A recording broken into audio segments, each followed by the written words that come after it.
Okay guys, today we're going to continue to break down the running process and talk about the second phase of running, and that's the swing phase, and how conditioning your muscles for just this one phase will quickly make a huge improvement in your speed.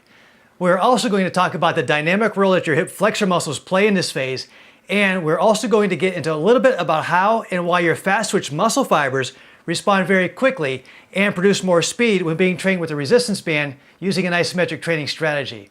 I'm also going to show you an exercise that I know will make you a faster athlete beyond your wildest expectations.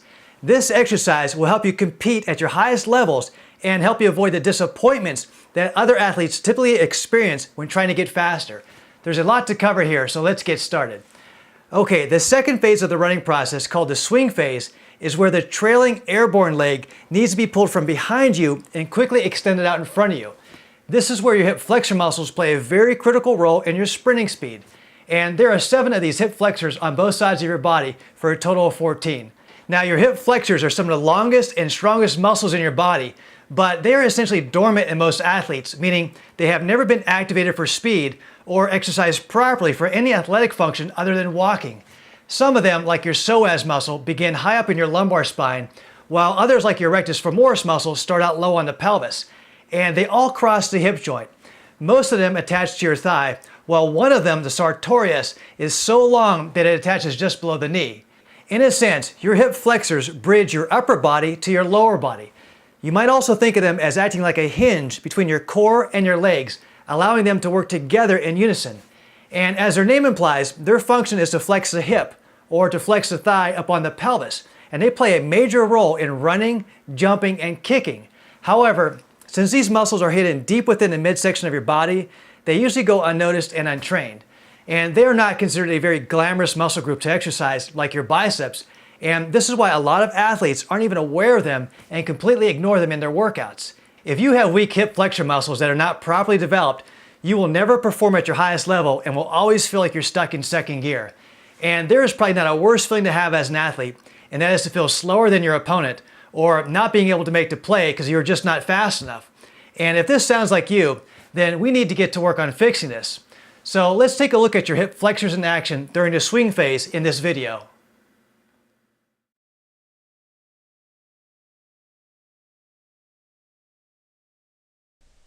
Okay, once again, we have an athlete on the football practice field, and he is getting set to run a 100-yard dash.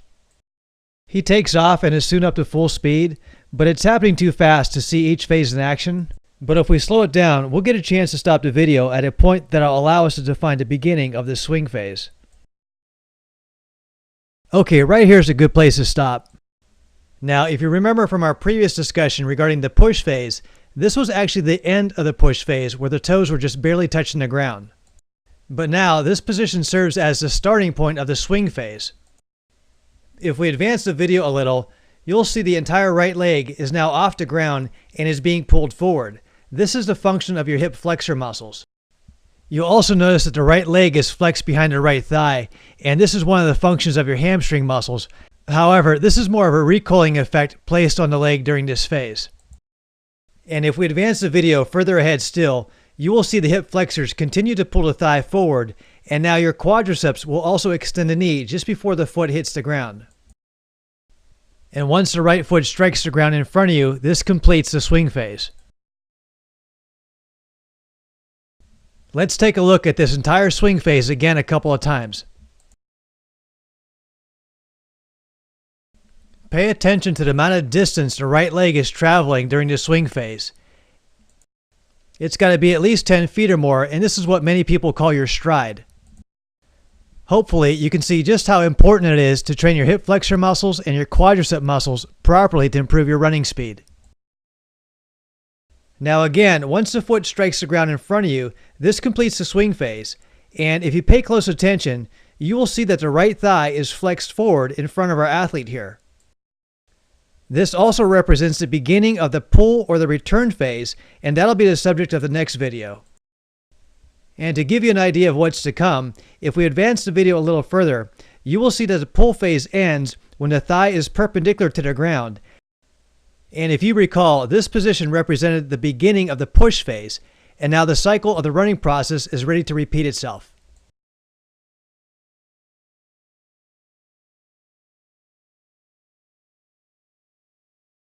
Now the good news here is that training to improve your swing face is not very difficult. However, it is perhaps one of the greatest oversights that athletes make when attempting to train for speed. So the first thing I want to make sure you get from this video is this. Properly training your hip flexors will quickly and significantly improve your running speed, your jumping height, your jumping distance, your kicking height, and your kicking distance. So now my question for you is this. What exercises are you doing right now to help you train for this swing phase motion? Can you think of any? You might think about what exercises you have done to train your hip flexors, such as hanging leg lifts, or perhaps certain sit-up type exercises done on a decline bench, maybe some work with a medicine ball.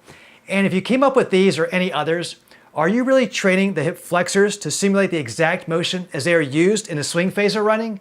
Chances are you have never even bothered to train your hip flexors for this motion, and this is because there is no real good equipment in the gym to do so, as well as there is probably never any importance placed on it in the first place. Now, some people have even gone so far as to dismiss this critical phase of running as not being important because they say, you know what, there's no weight placed on the trailing leg during this motion, so why train for it? Well, this makes about as much sense as trying to tell a boxer not to practice throwing punches or to do any shadow boxing because since there's no weight placed on their arms while punching, why train for it? That doesn't make a lot of sense, does it? But an even bigger reason to train your hip flexors for this swing phase is what I said about this in the previous video. And that is, if all you do is train your leg muscles for the push phase of running, which is what most lower body training is all about in the first place, then you are not really training yourself to run, but instead, you're really only training yourself to jump. And I referred to the example of a frog where all they do is push off and land, and then push off and land. And if you recall, I also pointed out that when you observe another person running, you see more than just pushing. You see that each leg has to recycle itself again and again in a running motion, and that was called your turnover rate, and it affects your running speed a great deal. Now, if you have never trained for this swing phase motion before, don't be upset. I am quite convinced that many people haven't. And the reason why I say this is because I have been in contact with professional athletes on NBA championship teams and Super Bowl winning teams, and I can personally tell you that professional athletes are still in the dark when it comes to training their hip flexors properly for running speed, jumping height, and kicking distance. Most of them still don't even know what they are for. But this is where you can make great strides literally in your athletic performance and take your game to the next level. Now, you might be thinking to yourself that the first thing that you should do is go to the gym and perhaps tie a cable of some sort around your ankle and pull some weights, simulating the swing phase motion. But that's probably not a good idea right now. First, you might get hurt because to get the leverage needed to activate your hip flexors for speed, the force needs to be really, really high and dynamic.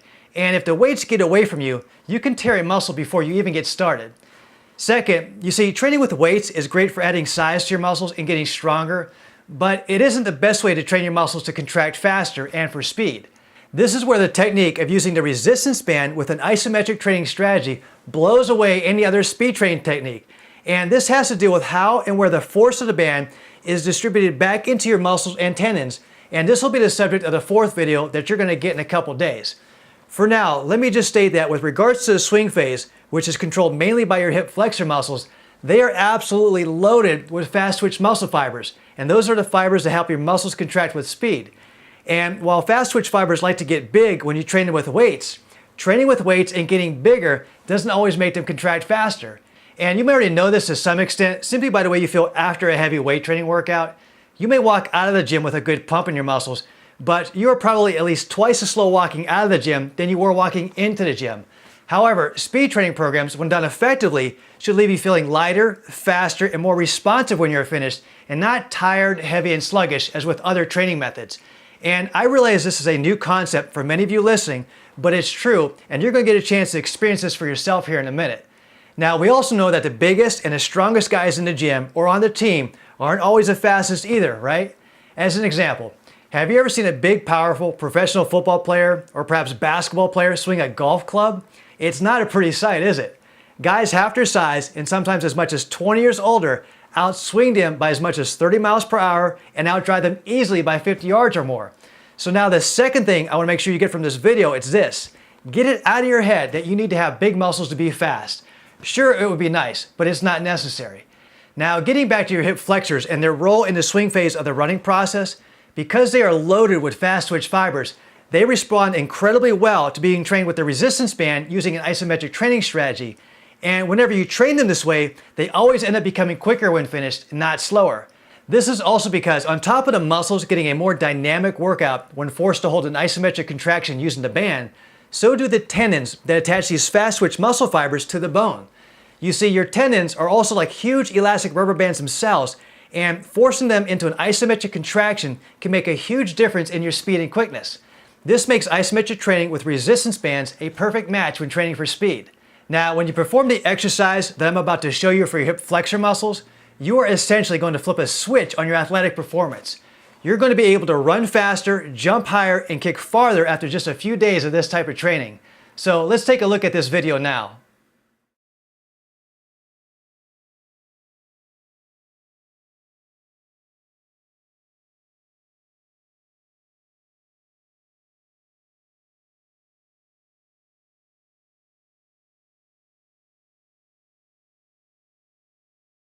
Start by tying a knot in your band to form a loop, and then attach it to a pole similar to what you see here.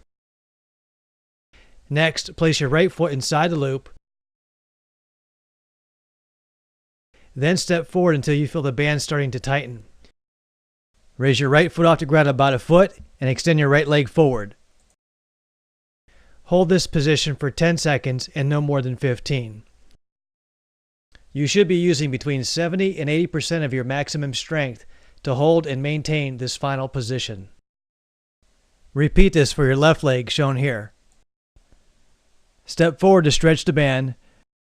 Raise your left leg off the ground about a foot and extend your left leg forward. Hold this position for 10 seconds and no more than 15. You should be using between 70 and 80% of your maximum strength to hold and maintain this final position. Let's watch this again, but this time we're going to use 2 bands to increase the resistance. Start out with 2 bands about the same length and tie them in separate loops each and attach them to a pole similar to what you see here.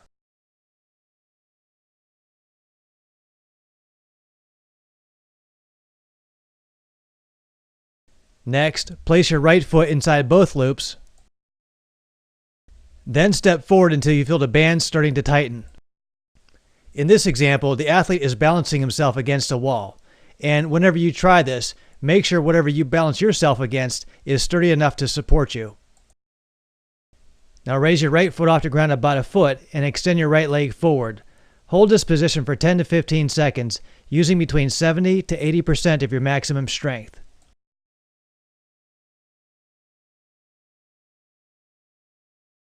Repeat this with your left leg.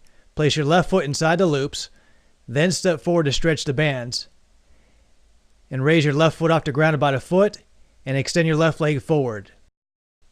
You should feel your legs starting to shake as you fight to maintain this final position, and this shaking is normal as well as good, as it is a sign that your hip flexor muscles have not been properly trained.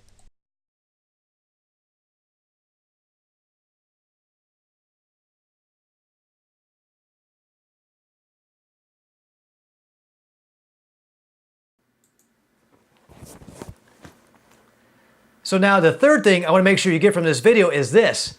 Do not take the information presented in this exercise lightly. This is where most of our athletes have started their journey to becoming faster athletes, stronger jumpers, and more powerful kickers. And this includes last year's high school national sprint champion in the 60-meter dash. If you apply yourself and follow the instructions, I know you will dramatically improve your athletic performance and start making the plays that wins games and gets you noticed by coaches and scouts. And let me also just say, this is still only one of the many dynamic speed training exercises that our athletes have done that are offered in our training programs. It's also what many have credited with helping them get Division I scholarships. So for now, your goal is to review the entire contents of this video so that you understand the importance of the swing phase and can take the necessary steps to improving your speed.